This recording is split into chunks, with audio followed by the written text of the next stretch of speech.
Fun times all around. Hey, speaking of migrants and speaking of 5G and cell phones, when all the migrants were kind of flooding the border, southern border of the U.S., one of the complaints was, oh, they get cell phones and they get clothes and they get a preloaded prepaid credit card and they get this pay. And I was like, very interesting that they all were given cell phones. People are like, oh, they're just giving them our cell phones. I'm like, no, they're tracking them. That's what they're using it for. So we're going to release them into the country, but we have dibs on that phone. And so where that phone goes, they go, and we can track them through that phone. That was my thought. What about you? Yeah. Who knows, man? Like, if you just look at the numbers, I mean, we had 1 million people in 9 months here in Canada. That's an invasion as far as I'm concerned. And in America, you have these weird things. So you have hundreds of thousands of migrant dudes just like all in one location, like waiting for their orders, basically. Yeah, and I don't want to play into that. It's possible. I don't know. I obviously there is a planned demolition of the West that we're all living in right now. And who knows to what extent that's true? Because they were even saying during COVID, there's all these QAnon bros who are like, oh, there's like 1 million Chinese people hiding in, was it like the San Francisco term? And I don't know for certain. It's very clear that this is a planned dismantling of the West, and one of the weapons is mass immigration. There's a podcast by Dr. James Lindsay that he has called New Discourses. And again, amazing podcast. James Lindsay is a very smart guy. I had the good fortune of meeting him back in October. But I was on one of the podcasts on my dog walk. I was listening to his new one where he talked about George Soros. And you should go listen to that episode because he does talk about George Soros's opinions on China, on the World Economic Forum. They're not actually on the same page on a lot of things. And he talked about the demolition of the West and Soros's sounds like cirrhosis of the liver. George Soros's plans for the West, and the reason he puts so much money destabilizing the West is to basically he doesn't think that it should be in an open society. Everybody should get a say in how to create the world. And if the U.S. and the U.S. dollar has too much of a monopoly, then the U.S. controls everything. And so he wants to destabilize that, to take that down, so to make it more of a level playing field. Broad strokes. So New Discourses by James Lindsay. Check out that podcast. But he goes into great detail about that plan. And that totally makes sense. Why, when there's Black Lives Matter rallies, are there just pallets of bricks showing up? These sorts of things. Why are there cell phones and everything, and like vote Biden shirts like being given out to migrants that are showing up across the border? There is an active destabilization of the West happening, and that's one of the reasons. And there's one of the reasons why he pours a lot of his money into initiatives like that.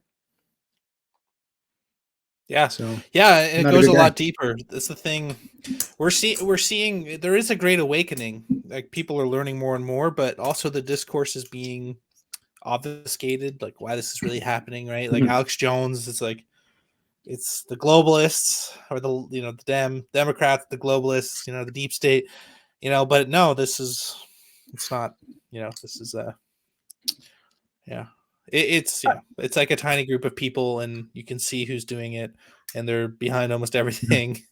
And it's getting pretty obvious now. I'll just leave it at that. I struggle with it sometimes, at least on a provincial level. I'm heavily involved in, I guess I'd say heavily involved in political activism here in Alberta. And that started with the Coutts blockade. But then after that, I did the campaign photography for Todd Loewen, who's now our Minister of Forestry and Parks. And he was running for the leadership of the UCP against Danielle Smith. And I got to meet a lot of politicians. I got to see a lot of behind the scenes. And the politics here, it seems, really as tail wags the dog. Like, it doesn't seem like I'm not behind the closed doors with the premier, but it does seem a lot like more incompetence than malice a lot of the times, and circumstantial. Like, we're pattern-seeking creatures, right? We're going to identify a pattern, and there must be a conspiracy. But sometimes it really is just incompetence, and it is just a coincidental pattern. One time, doing the campaign photography, there's Miracle Treat Day, where Dairy Queen has like all their proceeds for Blizzard sales goes to Make-A-Wish Foundation, I think. or something, MS or something like that, with some charity. And so we go get a Blizzard, and there's a poster in the Dairy Queen of this little girl with one of the Dairy Queen red spoons covering her eye, and she's like smiling, holding a Blizzard. And the campaign manager is like to Todd, she's like, "Hey, you're standing beside the put that over your eye, that spoon over your eye. It'll be cute." And I'm like, "No, don't do that. Don't. You will not hear the end of it from your followers, because the dissident-minded folks, the people that are anti-vaccine, anti-lockdown, the freedom truthers, that's Todd's people, Todd's base. And you're not going to want to post a picture of him with something covering one of his eyes, because they're all going to accuse him of being some Satanist." And they're like, "Oh, that's no." And they posted the picture, and then they had to remove it because that's what happened in the comments. I'm like, they're just going to see he's a Satanist. Like, "What are you doing, Todd?" And he was literally just being cute by putting a friggin' spoon on his eye. There's another example where Danielle Smith was talking at a graphic design after being premier at some graphic design awards conference, and there was a backdrop on the stage. It was a pyramid with an eye, and because it was one of the designs that the conference was named, the designer of the conference was named after. And they're like, "Oh, is she a Satanist? Is she Illuminati? What's she doing?" And my point is, you may be right on a lot of things, but this is not one of them, because the premier doesn't consult. Like, she goes to an event, she has a speaking engagement to draw investment to Alberta. She's not like consulting with the set designer to make sure there's no satanic symbols on stage. But she got shot on like she was like behind it or connected to the Illuminati or something. So there's a lot of things that just happen that people read into too much, and those are two examples of that. And so that's why it's hard for me to kind of jump the shark a little bit on some of these things. But it's really hard to deny a lot of it, I guess. Yeah, man, you raised a really good point, and that's why people need to just like take a few breaths and relax, because honestly, I think most of these politicians, they just don't even know what they're doing. They're idiots. Like, they really are. A lot of these people have no idea what they're involved in. It's kind of the same people who get into like black magic and shit. Like black magic works, man. It's a technology. Like, if you like sacrifice and do blood rituals, like, you get power. Like, it works.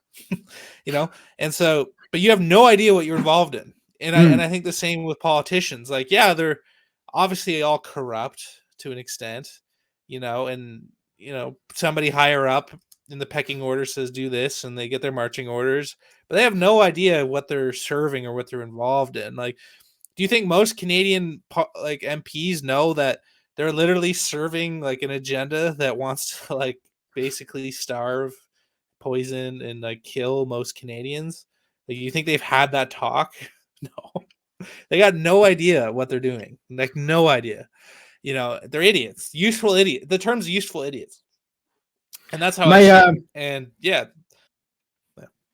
So I was just gonna say, my grandfather, he's passed, and he was an amazing grandfather. I was very close to him. He was Mason. I think I showed you his picture once. And I did a search. He was actually a 32nd degree Freemason in Canada. He was the Deputy District Grand Master in Toronto for a long time. And when I asked him about it, he would just tell me, "Oh, no, I'm just in the Blue Lodge," which for anyone is the first 3 degrees. It's like the basic level. I know for a fact that wasn't true, because he was 32nd degree, and you don't just get to be Deputy District Grand Master by being an underling. But it's when you read the literature on Freemasonry, it's like, yeah, in the Blue Lodge, you're all about charity, fraternity, all that kind of stuff. But it's not until you get way up there that you realize what you've gotten involved in. And kind of the same thing, right? I want to be an MLA, and maybe I want to do some good. I think a majority of the people that get involved in politics as politicians are probably not the best people. They may have self-serving goals. I saw that a lot too. Like, yeah, I see that a lot. And I met a lot of politicians like that. Some of them are cabinet ministers. I made a post about a couple of them the other day. Todd's not one of them. And that's why I supported him in his campaign. Like, he's a good guy. Ultimately, he didn't win the premiership though. So maybe there's something to be said for that. But yeah, I think you're right. Like, a lot of them start off, well, let's just even give them the benefit of the doubt and say most of them start off with the best intentions. But then it's hard when you get used to a certain lifestyle to walk away from it, Yeah, of course. They're a protected class. You can commit any crime as an MP now. Like, it's back in communist Russia. Like, these guys, they could shoot somebody in broad daylight and get away with it. And it honestly almost feels like that now in Canada. Like, Hmm. you know, not a single person has. I haven't seen any of these guys. A couple of them resigned. I haven't seen anything. You know what I mean? So yeah, they're a protected class now because it's a mafia, right? These are like the, you know, the underlings, right? They have protection. Yeah, but I don't think they know what they're involved in. Maybe some of them do, but I don't. The system is so much more evil and so much more insane than what most people know. And it's compartmentalization, right? So they just have their marching orders. And I think people even, I think some of them even actually think that there is going to be this like ecological collapse, and that's why they need to stop all the carbon stuff now, right? Some people actually buy that high up, you know, but they're just carbon like, neutral by 2050 here in Alberta. We're like, Trudeau's right? like, go carbon neutral by 2035. Daniel Smith's like, no, absolutely not. That's ridiculous. We'll do it by 2050. It's like, wait a minute.